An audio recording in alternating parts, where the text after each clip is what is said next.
दुर्ग के आरोग्यम super specialist अस्पताल की लापरवाही का एक मामला सामने आया है। मिली जानकारी के अनुसार कापा डोंगरगांव निवासी डोमन साहू की किशोरी रेणुका साहू ने भाई के साथ में आपसी विवाद में जहर खा लिया था, जिसे डोंगरगांव प्राथमिक चिकित्सालय में उपचार कराया गया, परंतु स्थिति बिगड़ने पर डोंगरगांव की एक निजी अस्पताल में भर्ती किया गया। स्थिति में सुधार न होने पर 5 अप्रैल को आरोग्यम सुपर स्पेशलिस्ट अस्पताल में भर्ती किया गया, जहां 21 अप्रैल को मृतका की हालत बिगड़ने पर मोहन नगर थाने में पुलिस को सूचना दी गई और उसी दिन उसकी मौत भी हो गई।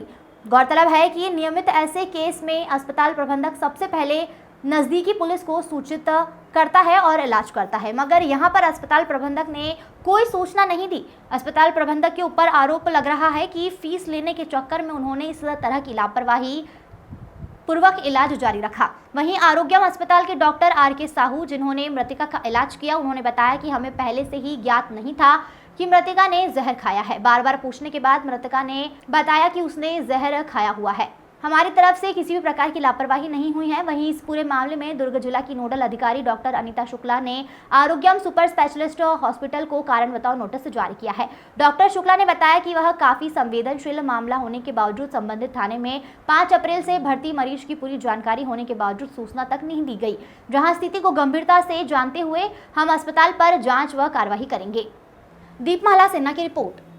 बताएंगे आपके हॉस्पिटल आरोग्यम में पिछले दिनों रेणुका साहू 13 वर्ष, जिसकी मौत जहर खाने से हुई है। आप लोग के हॉस्पिटल के ऊपर आरोप लग रहा है कि आप लोग की लापरवाही की वजह से उस लड़की की जान गई है और आपने उनकी कंडीशन जानते हुए भी इलाज जारी रखा पैसे के लिए। क्या कहना चाहेंगे? राइट, सबसे पहले हमें ये जानना ज़रूरी है कि पूरा लास्ट 20-25 दिन के जो कंडीशन है, जब हमारे पास पेशेंट आई तो उसका क्या हिस्ट्री है।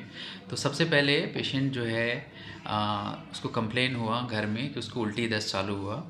तो उल्टी दस्त का प्रॉब्लम लेके वो डोंगरगांव डिस्ट्रिक्ट हॉस्पिटल में वो दिखाने गए।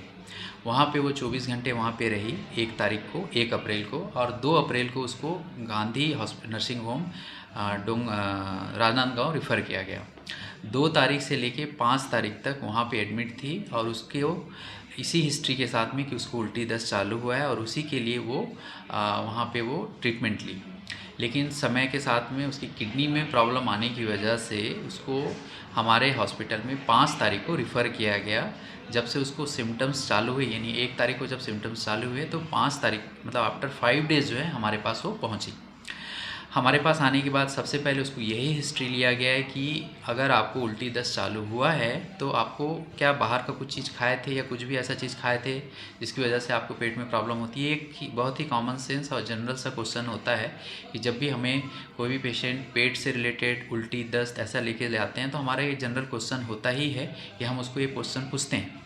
लेकिन पेशेंट के द्वारा एज वेल एज़ उनके रिलेटिव मम्मी पापा के द्वारा ये इस क्वेश्चन को डिनाई किया गया और उन्होंने क्लियरली कहा कि हमें ऐसी कोई भी चीज़ बाहर की या हमने कुछ भी इसको नहीं दिया है जिसके लिए ये सारे सिम्टम्स आएँ।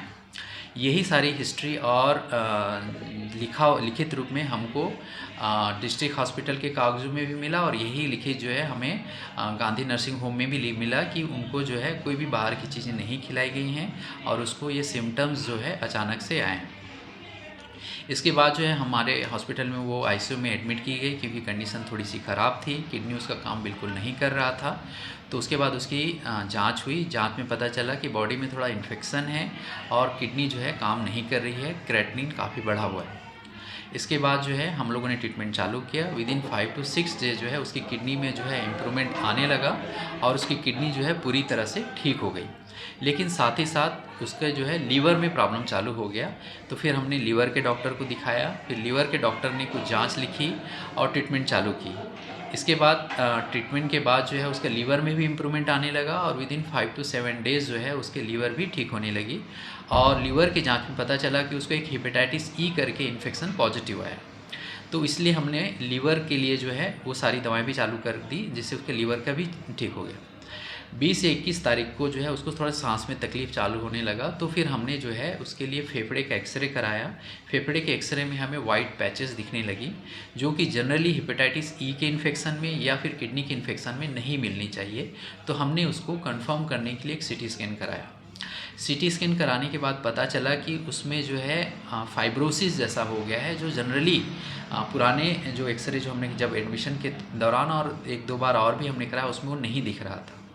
इस चीज़ को देखते हुए हम लोगों ने फिर से उसको पूछा कि कुछ आप बाहर का सब्सटेंस तो नहीं लिए हैं, क्योंकि जनरली इस तरह का कोई भी इन्फेक्शन नहीं होता जिसमें पहले किडनी ख़राब हो, फिर लीवर ख़राब हो और वो दोनों ठीक हो जाए, फिर फेफड़ों में प्रॉब्लम है। जनरली अगर किसी को प्रॉब्लम होता है तो लीवर, किडनी, धीरे धीरे के सारे अंगों में प्रॉब्लम होता है और उसकी वजह से पेशेंट की कंडीशन ख़राब होती है। तो इस तरह के जो पेशेंट होते हैं, कुछ पॉइजन जैसे कि पैराक्वेट पॉइजनिंग में कॉमन हम अक्सर देखते हैं, तो हमने उसको डायरेक्ट पर्सनली जो है उसको अलग उसके फादर को, मदर को और एज वेल एज जो है उसकी बच्ची को, रेणुका को भी हमने पूछा मॉर्निंग में 21 तारीख को फिर से, लेकिन उसने मना कर दिया। फिर हमने 21 तारीख को फिर से ही उसको 11 बजे के आसपास फिर से हमने पूछा, तब उसने जो है बताया कि हाँ मैंने पिया है। उसके उसका जो भाई है उससे लड़ाई हुई थी और उसके बाद जो है उस लड़ाई के बाद जो है उसको गुस्सा आया और वो घर में रखी हुई उसने दवा को पी लिया। उसके घर वाले तब भी मानने को तैयार नहीं थे कि बच्ची ने कुछ पिया है, तो फिर हमने कहा कि ठीक है, आप घर में हो सकता है कि ऐसा कुछ पॉइज़न या कुछ हो, या फिर ऐसा कुछ बॉटल मिलेगा या कुछ तो आपको मिलेगा घर में, आप खुजवाइए। तो फिर उसके बाद जो है उसके फादर ने फ़ोन किया, उसका भाई जो घर पे था उसने फिर वो खोजा और लड़की ने जहाँ पे बताया था वहाँ पे उसको जो इंसेक्टिसाइड है पैराक्वेट, वो उसको घर में मिल गया। फिर उसने उसका फ़ोटो भी हमें भेजा। उस फ़ोटो को देखने के बाद उसके फादर ने फिर एक्सेप्ट किया कि शायद इसने पिया होगा, और उसकी मदर ने भी उससे लड़की जो रेणुका उससे कंफर्म किया कि पिया कि नहीं।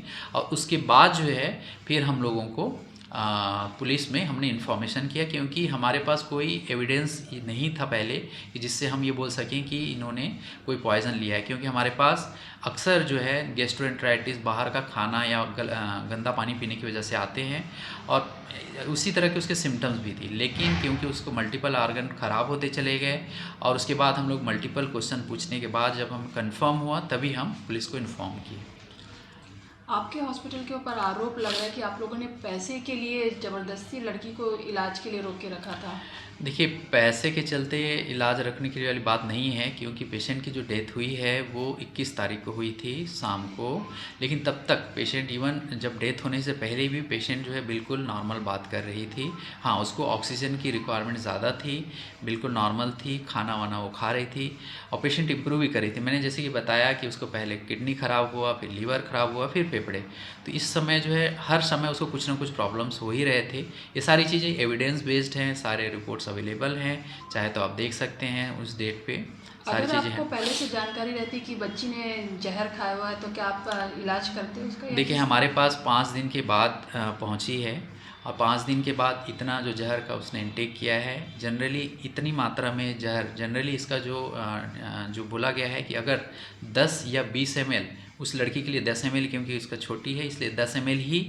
आरोग्यम हॉस्पिटल में पिछले दिनों 13 वर्ष की एक लड़की की जो मौत हुई है जहर खाने से, हॉस्पिटल के ऊपर इल्ज़ाम लग रहा है कि उन्होंने लापरवाही पूर्वक जो है बच्ची का इलाज किया और जानते हुए भी जहर खाने का मामला है, पुलिस में कंप्लेंट नहीं की और पैसे के लालच में वो लगातार जो है बच्ची का इलाज करते रहे।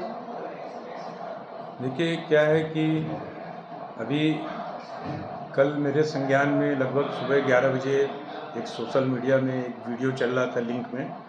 उसमें कुमारी रितिका करके 13 वर्षीय लड़की है जो कि डोंगर गांव की है, और वो वहाँ पे पहले 2 दिन गांधी हॉस्पिटल में, जैसा उनके पिताजी ने बताया, और वहाँ उसका इलाज चल रहा था। फिर उसके बाद जब वो सीरियस थी तो उसको यहाँ ला करके जो हॉस्पिटल है अपना क्या नाम है, आरोग्यम, वहाँ पे एडमिट किए। और उस सोशल मीडिया से जो समाचार मिला और प्रिंट मीडिया में जो चीज़ आई सामने, उसमें मैंने उसको संज्ञान में लिया और कल उनको नोटिस दिया है कि उस लड़की की जो मृत्यु है वो 21 तारीख को रात्रि में हुई है, और उसके मृत्यु के पीछे रीज़न है कि उसने जहर का सेवन किया था। जबकि नियमानुसार अगर जहर का सेवन किया है तो सबसे पहले संबंधित थाने पे उसको सूचना देनी चाहिए, ताकि उसके हिसाब से उसकी कार्रवाई हो सके। अभी मेरे संज्ञान में आया है, मैंने उस संज्ञान में लेते हुए 2 चीज़ों पे मुख्य हमने जवाब मांगा है। एक तो ये कि उस लड़की के पास जो है उसके पिता ने कहा कि हमारे पास आयुष्मान कार्ड था, उसके बावजूद भी जो है 1 लाख रुपए से ज़्यादा उनसे नकद लिया गया एक पेपर में लिख करके, और उसके बाद वो पैसा जमा करने के बाद वो पेपर अपने पास रख लिए ताकि उसका कोई सबूत नहीं है, ऐसा उनके पिताजी ने बताया। दूसरा कि आपने पुलिस थाने में जो संबंधित थाना है वहाँ पे आपने सूचना क्यों नहीं दी, और कब सूचना दी है वो जब जवाब आ जाएगा उसके बाद हम नियमानुसार जो भी कार्रवाई रहेगी एक्ट के तहत करेंगे। हॉस्पिटल प्रबंधन का कहना है कि उन्हें जानकारी ही नहीं दी थी, बच्ची ने ना बच्ची के परिजनों ने बताया था कि लड़की ने जहर खाया हुआ है। वो उन्हें बाद में लास्ट दिन जिस दिन बच्ची की मृत्यु हुई उसी दिन उनको जानकारी हुई और उन्होंने पुलिस को सूचना दी। लगभग 16 दिन जो है वो यहाँ पे एडमिट थी, 5 तारीख से लेके 21 तारीख तक। तो आप मुझे बताइए कि मेडिकल साइंस में कहाँ पे ऐसा मेंशन है कि अगर कोई भी आदमी, कोई भी मरीज, कोई भी व्यक्ति अगर जहर कंज्यूम किया है और वो लीवर का पहले ट्रीटमेंट किए, पैसा लिए, फिर उसके चेस्ट का किए, और किस आधार पे उन्होंने एक दिन पहले या उसी दिन जो है चेस्ट का सीटी किए, उनको ये चीज़ जानकारी पहले हो जाती है। जब मरीज कोई भी आता है, कोई भी कंज्यूम कर करके जब उसका ट्रीटमेंट चालू होता है, पूरी जांच होती है, तो मेडिकल साइंस आजकल इतना इम्प्रूव्ड है कि हर चीज़ की जानकारी लग जाती है कि मरीज को क्या है। और स्पेशली 13 साल की बच्ची थी, अगर उसने जहर का सेवन किया था ये तो उनको बताना था, लेकिन ये प्रथम दृष्टया में ऐसा महसूस हो रहा है कि कहीं न कहीं जो है इस चीज़ को उन्होंने हाइड किया। उनका जवाब आने के बाद ही हम उसमें आगे नियमानुसार कार्रवाई करेंगे, लेकिन ऐसा कहना गलत है कि उनको नहीं बताया, तो उनको पता नहीं चला।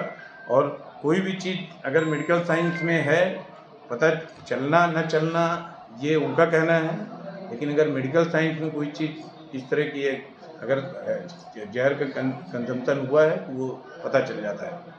उसमें बताने ना बताने की ज़रूरत नहीं, उन्होंने चूँकि अपने इसको छुपाया, उनको बताना चाहिए था, ये ऐसा समझ में आ रहा है। वो जवाब आने के बाद ही जो भी नियमानुसार कार्रवाई होगी वो हम करेंगे। जी, अपना परिचय बताइए। मैं डॉक्टर अनिल शुक्ला, जिला नोडल अधिकारी, नर्सिंग होम में।